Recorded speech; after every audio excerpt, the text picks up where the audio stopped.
Hi friends, నమస్తే. తెలంగాణ రాష్ట్రంలో రాజీవ్ యువ వికాసం పథకానికి సంబంధించినటువంటి లాస్ట్ డేట్ అయితే ముగిసిపోయింది 14 ఏప్రిల్ రోజున.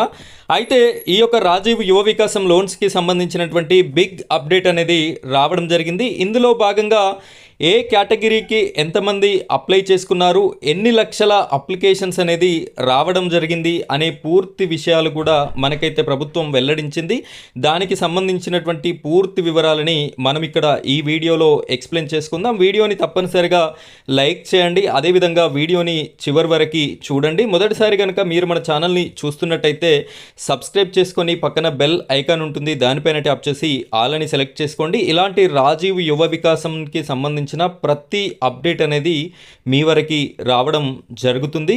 ఈ యొక్క సబ్సిడీ లోన్స్కి సంబంధించి పూర్తి అప్డేట్స్ అనేది మన ఛానల్లో ఎప్పటికప్పుడు కూడా రావడం అయితే జరుగుతుంది. అయితే ఈ జిల్లాల వారీగా లిస్టులను అయితే రాష్ట్ర ప్రభుత్వం విడుదల చేస్తుంది. ఏ జిల్లాలో ఎన్ని అప్లికేషన్స్ అనేది వచ్చాయి, అందులో ఎస్సీ వాళ్ళకి ఎన్ని అప్లికేషన్స్ వచ్చాయి, ఎస్టీ వాళ్ళకి ఎన్ని అప్లికేషన్స్ వచ్చాయి, ఓబీసీ వాళ్ళకి ఎన్ని వచ్చాయి, ఈబీసీ వాళ్ళకి ఎన్ని వచ్చాయి, క్రిస్టియన్ వాళ్ళకి, ముస్లిం వాళ్ళకి ఎన్నెన్ని అప్లికేషన్స్ వచ్చాయి అని చెప్పేసి రిలీజ్ చేయడం అయితే జరుగుతుంది. ఇప్పటికే 2 జిల్లాలకి సంబంధించిన లిస్టులు అయితే వచ్చాయి. మీరు వీడియో చూస్తున్న ప్రతి ఒక్కరూ మీ యొక్క జిల్లా పేరుని కామెంట్ సెక్షన్లో కామెంట్ చేయండి. ఎక్కువ కామెంట్స్ వచ్చినటువంటి జిల్లా లిస్ట్ వివరాలని నేనైతే మీకు వీడియో రూపంలో అందిస్తాను. ఇక మనం వీడియోలోకి వెళ్ళిపోయినట్టయితే మనందరికీ తెలుసు, ఈ లోన్లని 4 కేటగిరీలుగా విభజించడం జరిగింది.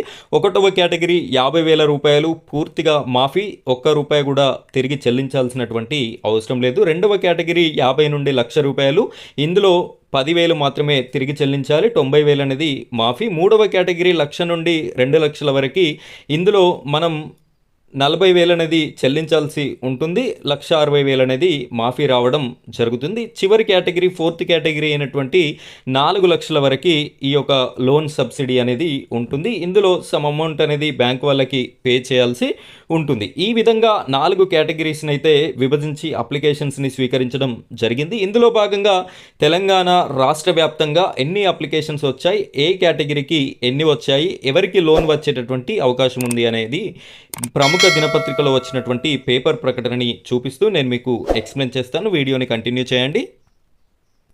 ఫ్రెండ్స్, మీరు ఇక్కడ ఒకసారి గమనించినట్టయితే కేటగిరీ 4 రుణాలకే ఆసక్తి అని చెప్పేసి కనిపిస్తుంది.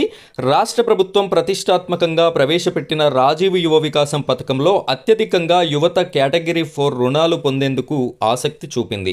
అధిక విలువ కలిగిన యూనిట్లతో మెరుగైన స్వయం ఉపాధి పథకాలు పొందవచ్చన్న ఉద్దేశంతో ఎక్కువ మంది వాటికి దరఖాస్తు చేశారు. ఈ పథకానికి 16.23 లక్షల మంది దరఖాస్తు చేయగా, ఇందులో మూడో వంతు 76.46% మంది రూపాయలు 2 లక్షలు, రూపాయలు 4 లక్షలు విలువైన యూనిట్లు కావాలని కోరుకుంటున్నారు. ఈ రూపాయలు 4 లక్షలు విలువైన యూనిట్ విలువలో 70% రాయితీతో దాదాపు రూపాయలు 2.8 లక్షల వరకు రాయితీ వచ్చే అవకాశం ఉండడంతో సింహభాగం దరఖాస్తులు కేటగిరీ 4లో వచ్చినట్టు గుర్తించారు. కేటగిరీ 1 కింద 100% రాయితీతో ప్రభుత్వం రూపాయలు 50,000 రుణం మంజూరు చేయాలని నిర్ణయించింది.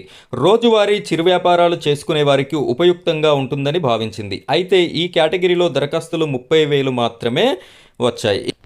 ఇక్కడ మనం గమనించిన దాని ప్రకారం కేటగిరీ 4కే ఎక్కువ అప్లికేషన్స్ అనేది రావడం జరిగింది. ఏదైతే కేటగిరీ 1ని పెట్టారో చిరు వ్యాపారాలకి ఉపయోగపడుతుంది అని చెప్పేసి దానికి తక్కువ వచ్చినట్టుగా చెప్తున్నారు. 100% రాయితీ రుణాలను ఎస్టీ యువత తక్కువ ఆసక్తి చూపింది. ఎస్టీ కార్పొరేషన్ కింద వచ్చిన దరఖాస్తుల్లో 0.31% ఈ కేటగిరీలో ఉన్నాయి.